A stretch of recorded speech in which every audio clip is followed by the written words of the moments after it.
Hai, Assalamualaikum warahmatullahi wabarakatuh dan selamat sejahtera kepada semua murid yang menonton video cikgu pada hari ini. Okay?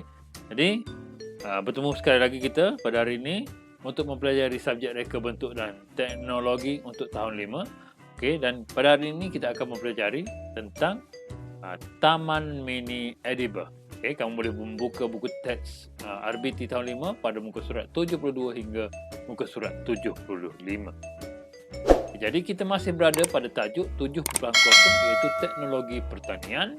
Okay, di bawah standard kandungan 7.1 iaitu reka bentuk pertanian bandar dan standard pembelajarannya pula ialah 7.1.3 iaitu melakar reka bentuk sistem penanaman secara takungan yang dipilih. Dan yang kedua pula ialah 7.1.4 menilai lakaran yang dipilih untuk membuat penambahbaikan. Okay, jom kita bina Taman Mini Edible. Okay, cikgu percaya kamu tak pernah dengar pun perkataan edible ni, okay, ataupun Taman Mini Edible ni. Okay, ataupun kita boleh cakap dalam bahasa Inggerisnya itu edible garden. Okay, jadi mari kita kenali apakah maksud Taman Mini Edible. Okay, Taman Mini Edible bermaksud pelbagai jenis tumbuhan yang menghasilkan makanan, okay, seperti pokok buah-buahan, okay, dan sayur-sayuran, okay, seperti kangkung, sawi, bayam, okay, dan sebagainya yang ditanam di kawasan yang terhad, kawasan yang sempit, kawasan yang mempunyai ruang yang agak limited. Okay, jadi mari kita tengok proses untuk kita menghasilkan Taman Mini Edible. Okay, apakah langkah-langkahnya ataupun apakah proses-prosesnya? Okay, jom kita tengok sama-sama. Okay, langkah yang pertama ialah proses menjanakan idea. Okay, kalau kamu tengok dalam buku teks kamu pada muka surat 72, terdapat perbincangan, okay, antara Aiman dan kawan-kawannya. Jadi, cikgu tunjukkan kepada kamu WhatsApp antara 4 sekawan, okay, iaitu Aiman, Fang Yin dan juga Jonis, serta seorang lagi kawan perempuan ni tak dinyatakan nama dekat sini. Okay, jadi kita boleh tengok dalam proses mereka menjanakan idea. Okay, mari kita tengok sama-sama WhatsApp yang telah mereka buat, okay, ataupun mereka bincangkan bersama ini. Okay, itu yang pertama.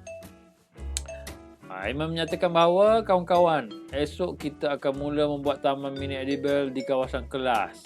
Okay, Jonis pula mengatakan bahawa saya cadangkan kita menggunakan sistem takungan untuk menanam semua pokok sebab kawasan kelas kita terhad.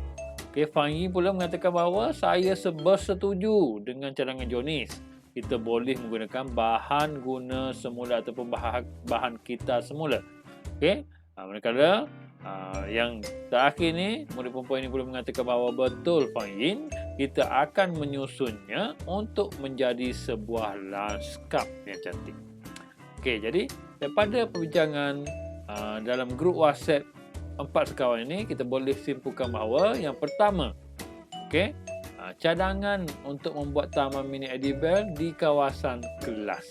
Okay, yang kedua pula ialah cadangan untuk menggunakan sistem takungan bagi menanam semua pokok yang mereka hendak tanam nanti. Okay, dan yang ketiga pula ialah menggunakan bahan guna semula. Okay, dan yang terakhir ialah menyusun untuk menjadi sebuah lanskap. Proses melakarkan reka bentuk sistem penanaman takungan. Okay, dalam proses reka bentuk sistem penanaman takungan, okay, kamu boleh menghasilkan lebih daripada satu lakaran. Okay, kenapa perlu lebih daripada satu lakaran? Kerana kita senang untuk kita membuat pemilihan untuk mencari lakaran yang terbaik nanti. Okay, jadi kita hendaklah melakar semua idea yang kita cetuskan ataupun yang tercetus untuk membuat sistem takungan ini. Okay, bagaimana yang dipaparkan dalam buku teks kamu pada muka surat 77, cikgu paparkan semula kat sini lakaran yang pertama. Okay, iaitu lakaran yang menggunakan botol minyak ataupun botol minyak hitam lah biasanya. Kenderaan untuk kereta bapa kamu contohnya menggunakan botol seumpama ini. Okey, proses yang pertama, lakarkan langkah yang pertama, bentuk botol itu. Kemudian langkah yang kedua, dilakarkan botol itu, ditebuk lubang pada bahagian atasnya. Okey, ditebuk 4 lubang kat sini. Kemudian dimasukkan potongan botol plastik dan juga bekas plastik. Okey, botol plastik dipotong dan diisikan pada lubang yang ditebuk tadi. Okey, manakala terdapatnya bekas plastik pada bahagian bawah. Okey, itu untuk lakaran yang pertama yang dicetuskan. Lakaran yang kedua pula, sebagaimana gambar yang cikgu paparkan ini. Okey, terdapat 5 langkah dalam lakaran yang kedua ini, iaitu yang pertama, okey, botol kita semula dipotong pada bahagian atas dan muncungnya dibuat lubang, okey, ataupun ditebuk-tebuk lubang pada bahagian sisi botol. Okey, kemudian dimasukkan ke dalam bahagian bawah botol.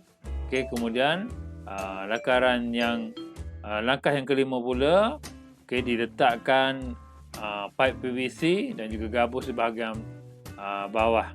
Okey, dan kita tengok langkah yang kelima ni. Okey, bahagian atas botol diletakkan di dalam bahagian bawah botol. Okey, sebagaimana lakaran yang kelima ni, dan terdapat lubang kecil pada bahagian botol bahagian atas. Lakaran yang ketiga pula ialah sebagaimana gambar yang cikgu paparkan ini, di mana terdapat 3 langkah dalam lakaran yang ketiga ini. Okey, itu yang pertama, langkah yang pertama ialah botol kita semula yang digunakan. Kemudian gambar yang kedua ni, botol tersebut dipotong 2.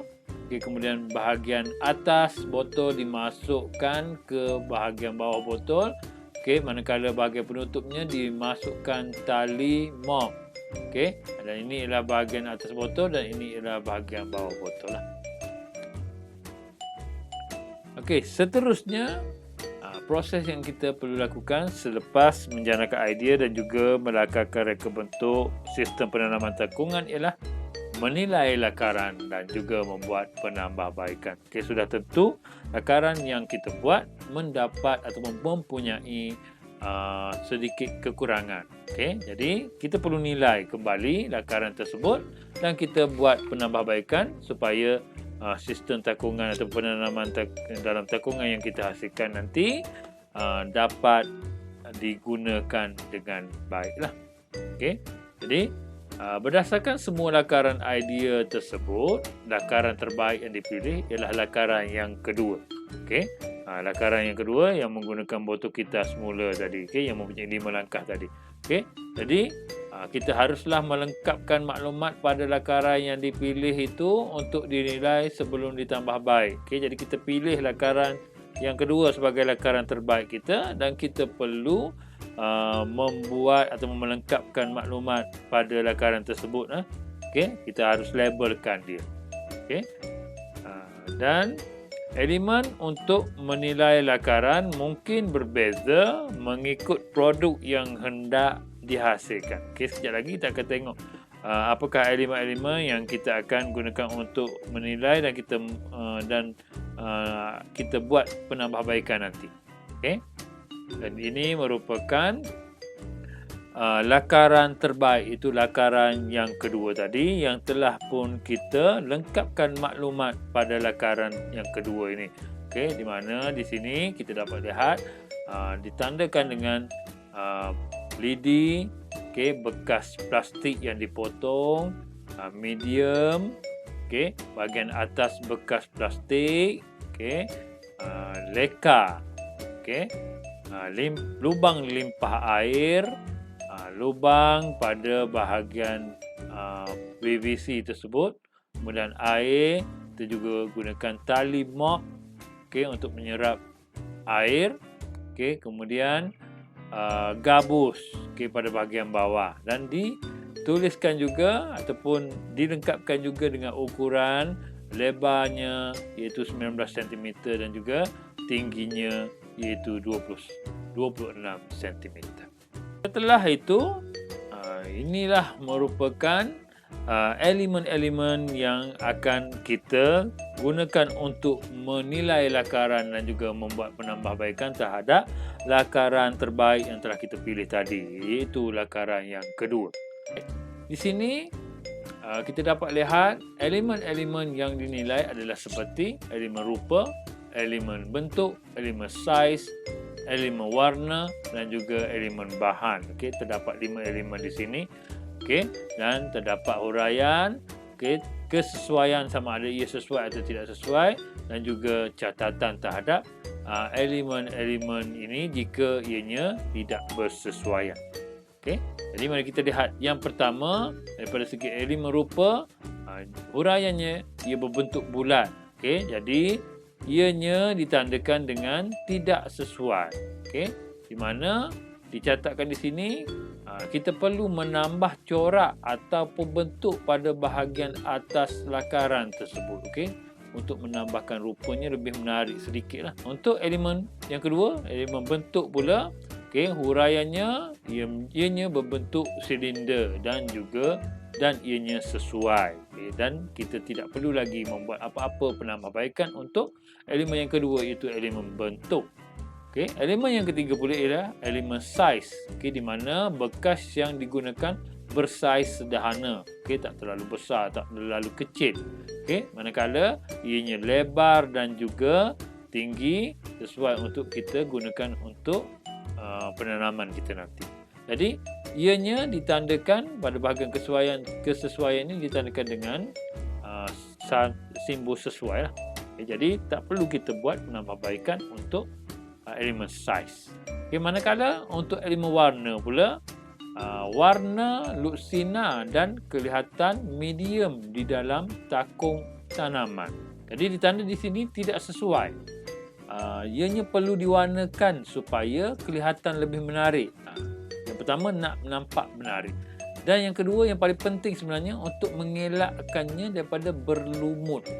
Okay, jadi kita perlu warnakan dengan warna yang legap. Okay, dan yang terakhir adalah elemen bahan. Kita menggunakan bahan kita semula, tidak membazirkan wang. Okay, jadi ianya sesuai. Okay, jadi setelah kita menilai lakaran dan kita perlulah membuat penambahbaikan terhadap lakaran yang mana? Iaitu lakaran terbaik tadi, lakaran yang kedua.